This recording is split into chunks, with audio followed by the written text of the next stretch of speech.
So when we say everything is perfect all at once, it's a philosophy unless we experience it ourselves.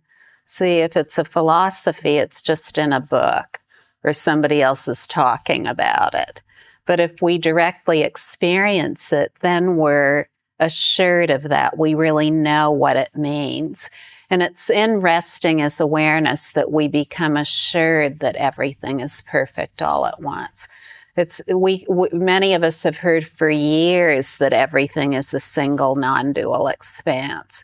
But we know it's true, and it sounds good when we hear it.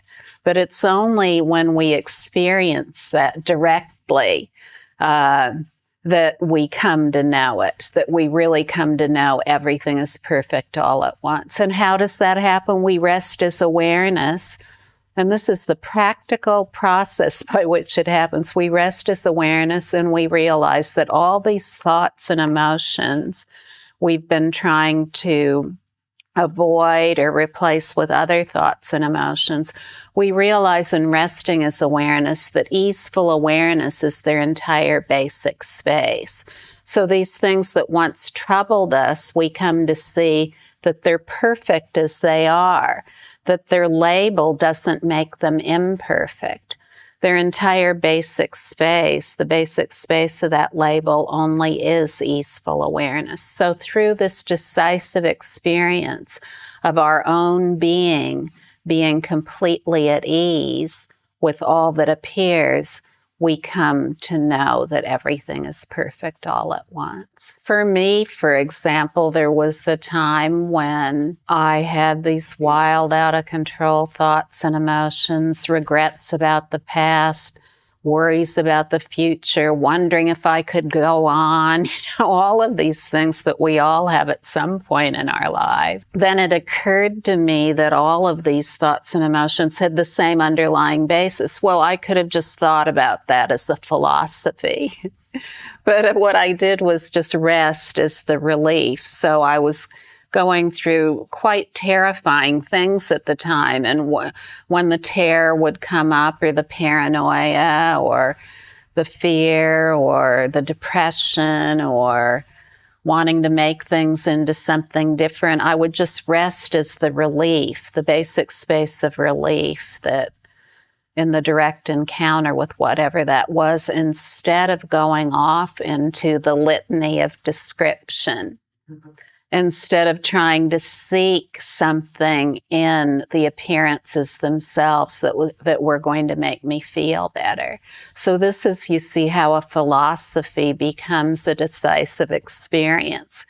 There's something where we just have to rest and allow it to be as it is, to just allow that complete openness of not relying on any beliefs. In my own case, I had to go completely beyond even my own philosophies, let alone all the philosophies of others. And this is what it comes down to for each of us. We go beyond all philosophies, and in our own decisive experience, we realize in awareness that we've never been tied to anything, that awareness is completely free. It's not dependent on anything, not anything at all, nothing whatsoever.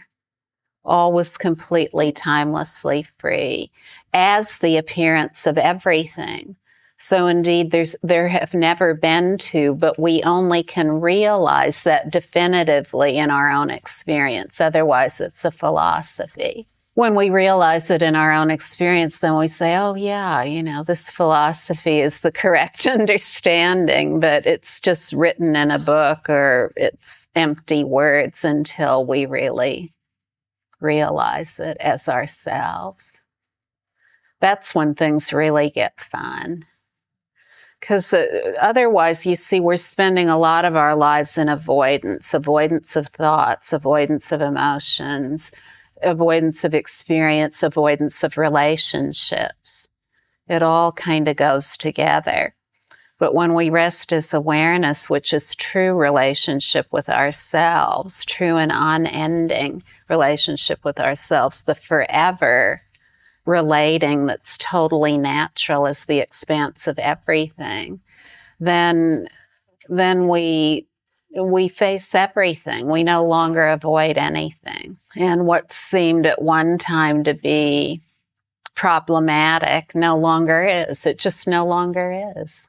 That may happen swiftly, it may happen gradually, but it really doesn't matter. Whatever it is for you, it's perfect and can be enjoyed. When we constantly try to improve ourselves as though we're flawed, originally flawed rather than originally pure, then we never feel quite right. We always see more to be improved, right?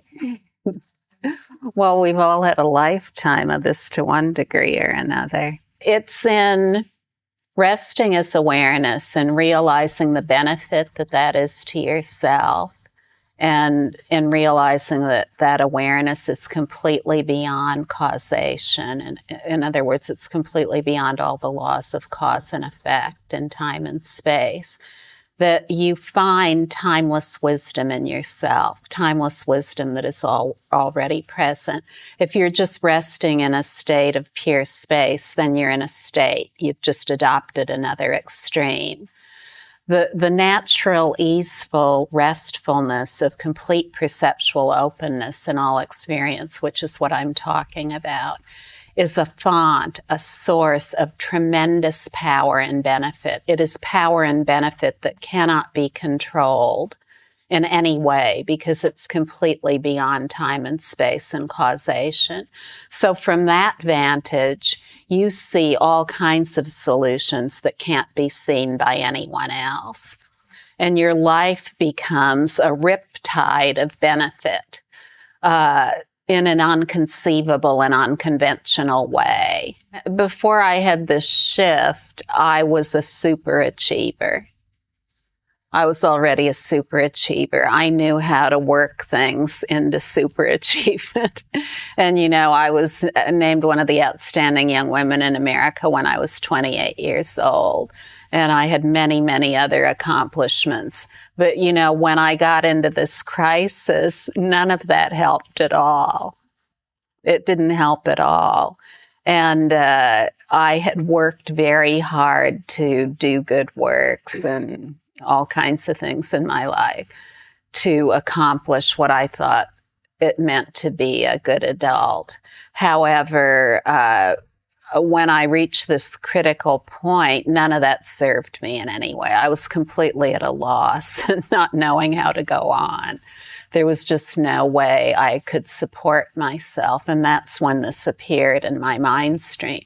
So, since then, my life has been a display of all kinds of things, but the distinction between before and after is that this is effortless activity, completely effortless and tireless activity.